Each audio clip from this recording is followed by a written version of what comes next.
things.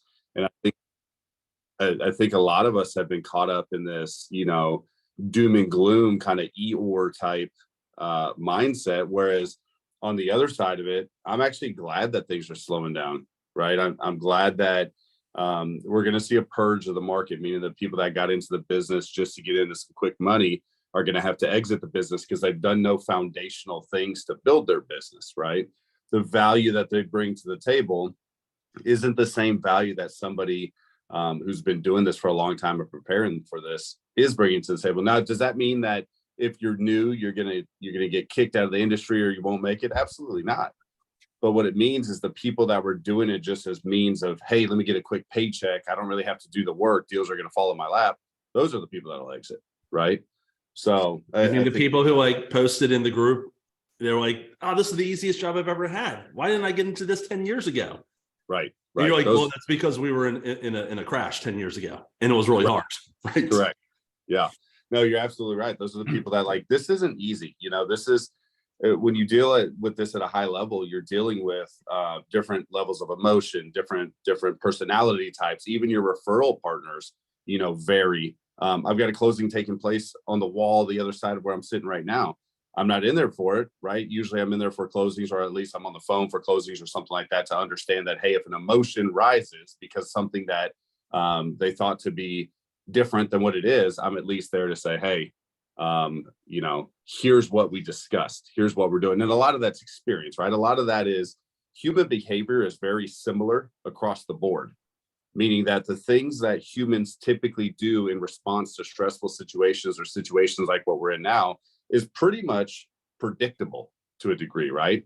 So we know that if we're sitting in a closing, for example, and a question pops up, we typically know the answer to that question because it's popped up 100 times before. And so that experience helps us as well. Again, I cannot stress enough, because I know many successful people that have only been doing this a couple of years. I cannot stress enough that it's not all based on, oh, I've been doing this 18 years now, I'm the best. Now, there's people that have been doing it 20 years that are still worse than people that just started. So Alex, you mentioned, having some foundations or some things that just make you stand out or keep you moving forward. What would you say that those foundation pieces are for the folks that maybe don't have them or didn't think about building foundation? Relationships, number one. Relationship. I use this when I coach a lot of my students. One of the biggest things that we see is we don't realize that a realtor relationship or a referral partner relationship is just as important as an actual friendship. It's actually, it should be identical, right? You should form a foundational relationship with the people that you're working with and not treat them as numbers, not just utilize them, by reaching out through Surefire or whatever your CRM may be, or not just talk to them every time they bring you a deal, right? And so I use this very loose analogy. I want everybody to kind of walk with me in this analogy, where you can be the individual that makes that phone call at 10 o'clock on a Saturday night, and that's the only time you call. And we all know what that person is, right? That person, only 10 o'clock, they only call at that time, and the person on both ends knows what that call is about. Or you can be the genuine person that calls throughout the week, and then you happen to get access to call at 10 o'clock at night because what you're saying is felt to be more genuine. That's how a lot of our referral partners are treated. They're that 10 o'clock call at night when they need to be appreciated all the time, not just when we need something. I have literally had in the past 3 weeks, 2 different agents reach out to me. One told me, thank you so much for never pressuring me to always send you business. I try to send you all the business that I can, but I've literally had lenders sit with me and demand I send them business, right? And the other one was very similar in nature, that, I'm being hassled by these lenders to send them business, or else they're going to cut off this relationship. Like if you look at your partners as just a faucet, you're eventually somebody else is going to catch whatever they're throwing out. They've got to be appreciated. Who teaches people all these crazy hardcore sales tactics, like where they're just going to push people so hard that they end up losing the business? I don't personally get it sometimes, but I'll tell you, it's inexperienced sales managers. Yeah. You go to some of these places, and unfortunately, sales managers are kind of out of touch of how things are working. Listen, I'm not saying every sales manager out there, right? But what I'm saying is, what you tend to see is this very car dealership-ish mentality, where it's like, oh, just go out there and tell them you need business and demand you get something from them. Does that work for some people? It does, but you're not going to get a producer that's going to respond to that. A producer is going to say, hey, guess what? I have coffees lined up for the next 12 years, and I don't have to pay for lunch ever again until the day I die, as long as I keep this mortgage license going and, or I'm sorry, the real estate license going, so I can go anywhere else and find my value. Right. So Now, this isn't really a fair interview because I know a lot about you already, but yeah, you're very intentional about the relationships that you build. Like some of the relationships that you have, the person that you're in this relationship didn't even really see you coming and didn't know how cool you were. But like you did research and built lists of the people that you wanted to work with in advance. Can you talk a little bit about how being intentional it makes a big difference in how you built your referral lists over the years? Yeah, absolutely. So that's one thing is a lot of people in our industry, they try to fake who they are, right? They have this persona or who they have to be in order to get this business. Whereas I'm the complete opposite. Like, listen, I'm here today. I've got a closing the other side of this wall. I'm in a t-shirt. I'm in jeans. I wore a flannel shirt today. I am who I am. That attracts people who want to work with me directly, including business partners, right? I don't have to show up in a three-piece suit or a tie or something like that in order for someone to say, hey, that's my guy. Now, if that was who I was and the business I was after, sure, absolutely. Like you have to be the person that you naturally are, right? You can't fake being someone. And there was years and years and years that I thought I was the three-piece suit guy, right? That's what I got up and I threw my suit on. I was always dressed to the nines. It just wasn't who I was to my core. And so with that being said, I look for people that are accepting of that. And you'd be amazed. Like I have a buddy of mine, he's a pretty high producer. I've known him for years. And he will literally go to a multi-million-dollar listing in very casual wear. And guess what? A lot of his people show up the same way, right? I work with a lot of veterans.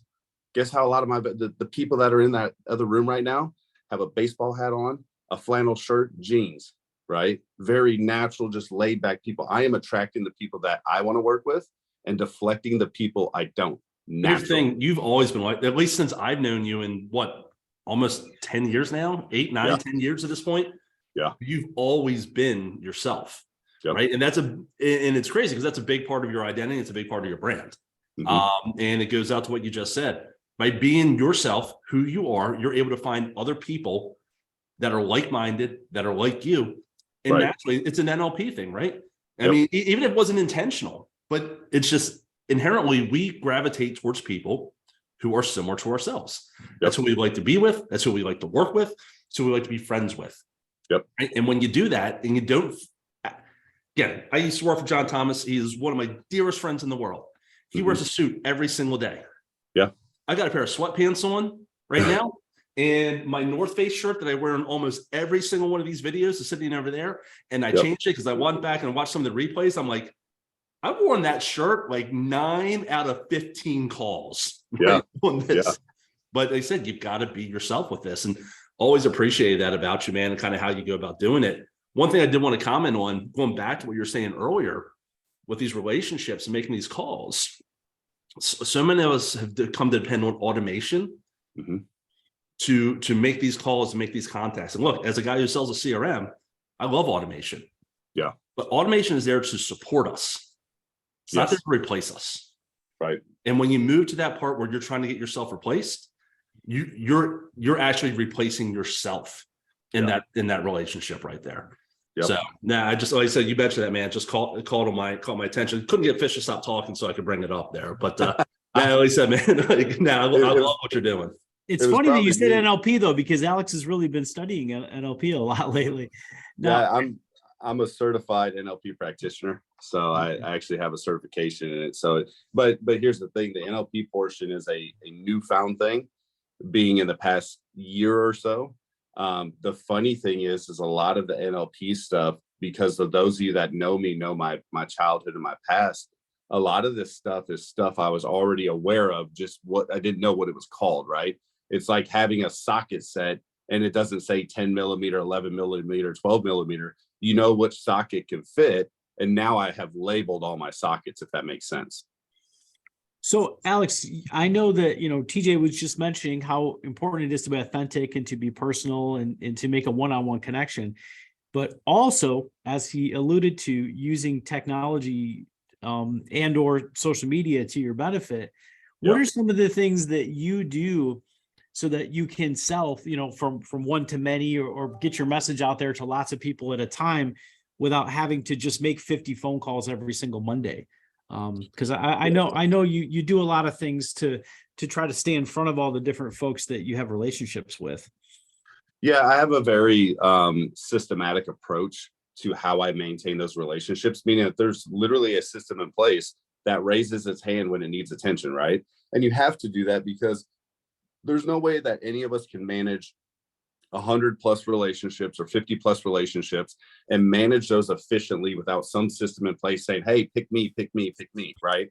So to kind of to bring it down to a certain level, I make about 3 contacts a day to people that are in my database. Now, my database consists of more than just real estate partners. There's previous clients in there. There's other lenders in there. There's a lot of different people in there, right? But what it says is, hey, I need some attention right now. It's been 15 days since you've given me some attention. And I want to take that real quick. And I want to answer a question that Justin Larson put in. He said, what do you talk about every time you call? I feel like I'm bugging him. Listen, that's pretty easy to feel, right? It's like you're bugging them. Okay. But let's not always call. What if you text? What if you engaged with them on Instagram, Facebook, something like that? What if you talked about real genuine stuff?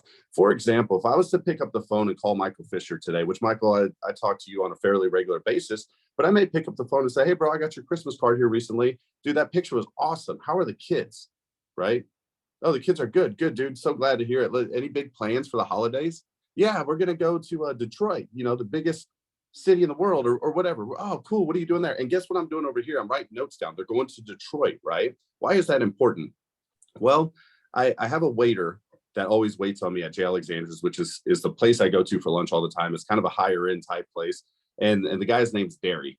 And last time I was there, the time before last, actually, when I was there, he mentioned he was going down to a music festival with his wife, and he was going to see all these old school bands, right? And he named off a bunch of the bands. And he was super excited. We got to talking. He talked about how expensive beers were there. And so I tipped him $50 and I said, have a beer on me, right? That was intentional. So when he went down there, in his mind, I'm sure that $50 came into an equation at some point. But when I saw him the next time, I said, how was your trip? He said, dude, it was so awesome. And I asked him about one of the bands, right? Specifically about one of the bands. Why did I do that? Because it lets him know I care enough to pay attention to the feedback he's giving me. And I'm giving him the feedback back with the acknowledgement, right? So when I sit down in Derry's section, I'm not just a client, I'm a friend. And so we have to take note of some of these personal, if people mean enough to you, you can demonstrate, just like what I did with you, Michael, where I said, hey, thanks for that card with your children in it, right? Because that's important. A person took the time to send the card to me specifically. That's an important thing to them. So it should be important enough that I acknowledge it. So to answer your question, Justin, just be genuine. Keep notes, get things to talk about. Go to their Facebook, take a look, and oh man, they just went on a trip. Hey, Justin, how was that trip, man? Did you have a good time? Looks like you had a great time. How are the kids doing? How's travel baseball going?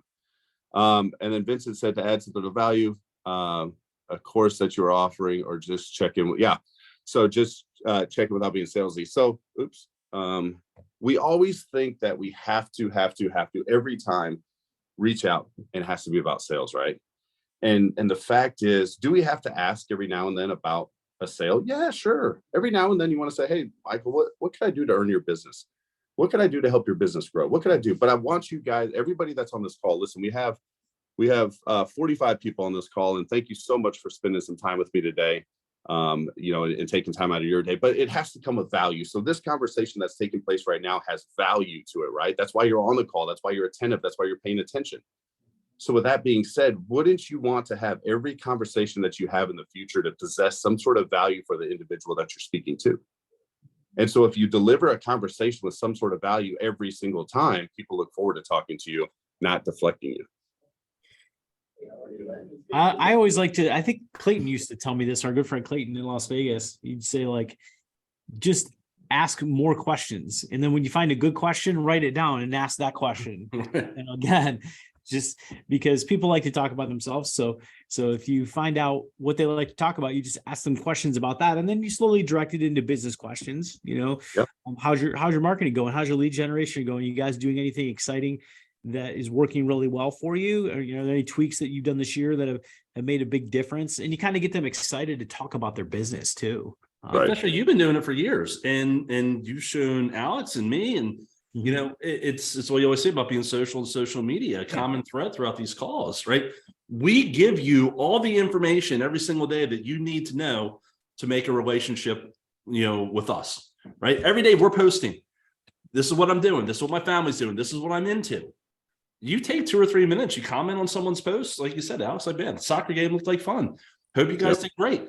Did the kids, I saw the kids won a championship, right? You guys won the Christmas tree cutting, whatever it is. Like, we give you all the information. It's almost like an unfair advantage going into these calls if you're intentional, right? You have your list, you know who you want to prospect. You engage with them on social media. Then you have conversations. And again, it goes back to that natural thing, like you felt like you've known someone for years. Yep. Right? So, and maybe you haven't known them personally, but you have known them by putting that information out there. So use it to your advantage. Now I'm gonna throw out one more question to maybe close, Alex. And we throw this one out all the time. Let's say that I threw you in a different city and I moved you to South Carolina or something like that, God forbid. And I know that you like to work. All of our South Carolina people right now are like, what the hell are you talking about, Fish? Like, why is that God forbid? Right? So and I also know that you like to do a lot of VA loans, and you've been doing that for a long time. So if I move you into South Carolina and say I'm taking away your Tennessee license, you can't work with the people in Franklin anymore, or whatever, for whatever reason you got kicked out of the Country Music Hall of Fame, what would you do to build a brand new business that is similar to what we have, that's VA focused, ton of VA loans because it's what you love, and a ton of local referral based relationships? If you're going to completely transplant that to a different part of the company or country, what would you do in the first 2 or 3 or 4 months? So really good question. And just to clarify, listen, those of you that are in South Carolina, North Carolina, no offense to you, but if I had to get kicked out of Tennessee, the next place I would go would be Texas. So I'm a very 2A type guy, right? But what would I do? Well, I'd get out there in communities that I know. I'd start projecting the message of who it is that I am, right? I would talk about the fact that I have a very specific client that I like to work with. And so I would get involved in those types of relationships. I would surround myself with people that are like that. But here's the thing, I have an unfair advantage to some people. I have children that play sports, okay?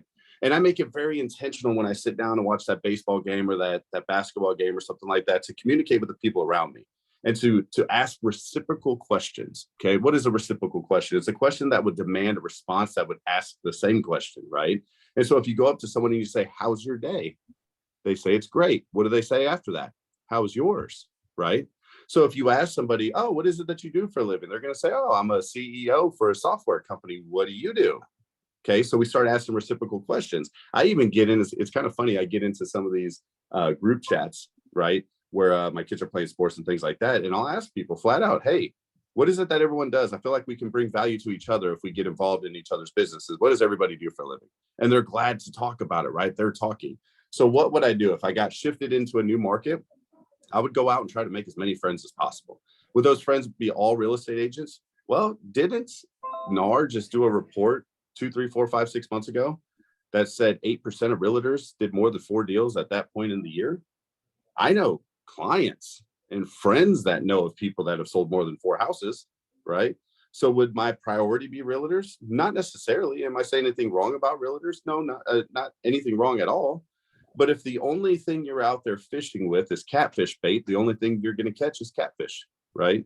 But if I have a bait that every fish likes and I'm casting it out, I'm going to eat, right? I'm not just secluded to only catfish. Does that make sense? That's about the most Southern analogy I've ever heard in my entire life. He's been hanging out with Matt Stevens now. I am getting a T-shirt that says that. That is the next that is being printed up. That's our next MLO net T-shirt right there. That's awesome. Fish with catfish bait. Yeah, so I love it. So man, but look, and it's funny, kind of circling this back around here. And I always talk about Fish, and I have had the privilege of almost 20 of these now, and there's so many common themes in here, right? So many common themes. Be intentional, build relationships, right? And you may not get the quickest bang for your buck by doing that, but you're certainly going to get that long-term stability that we're seeing with you right now, right? So your peaks and valleys have not been with the peaks and valleys that so many other people have been, right? Because you have those long-term relationships. You've got that foundational business that's always going to keep you, your family, and your team busy right there. It took you time to do it, but it's been well worth it. Yeah, absolutely. So, and always do something, right? At the end of the day, listen, if I can give anybody any one piece of advice, because I saw this the other day, people are like, oh, cold calling, does it really work? Sure. Anything works if you do it enough. I tell people this all the time. People that I coach, mind you, I coach 50, 60 mortgage students, right? What people view as our competition. I'm their coach as well. But you could go spin a sign in front of your mortgage office that says we do loans. Eventually, out of curiosity and proximity, somebody's going to pull over and say, what kind of loans? Oh, shoot, I need to add home loans onto my sign. So now you're spinning a home loan sign, right? Eventually, someone's going to pull over and say, I need a home loan. Is that the most effective way to do things? No, absolutely not. Is it a way to do things? Sure. mm-hmm. What you have to do is measurable task consistently over and over and over and over and over again, right? Utilize the tools. Let's stop doing this old school type, reaching out to people. Again, I'm not saying, just use CRMs and everything else, but let's start utilizing technology to our advantage, like the Facebook Live, things like this. Like how many students are we reaching right now? 47 loan officers are taking in this information. Imagine if I did a single text message to, I've got actually one of my students is in here that I coach, Bill Bloom. Imagine if I sent just a text to Bloom or to Bill and said, hey, do this. And then I had to do it over and over and over and over and over and over again. So utilize the leverage that we have with technology to get your message out to many versus some. Love it, man. So Fish, this is it, right? So we're ending 2022 with AJ here. There we go. I think a pretty good way to wrap it up right now. AJ, again, you shared a ton of information with us.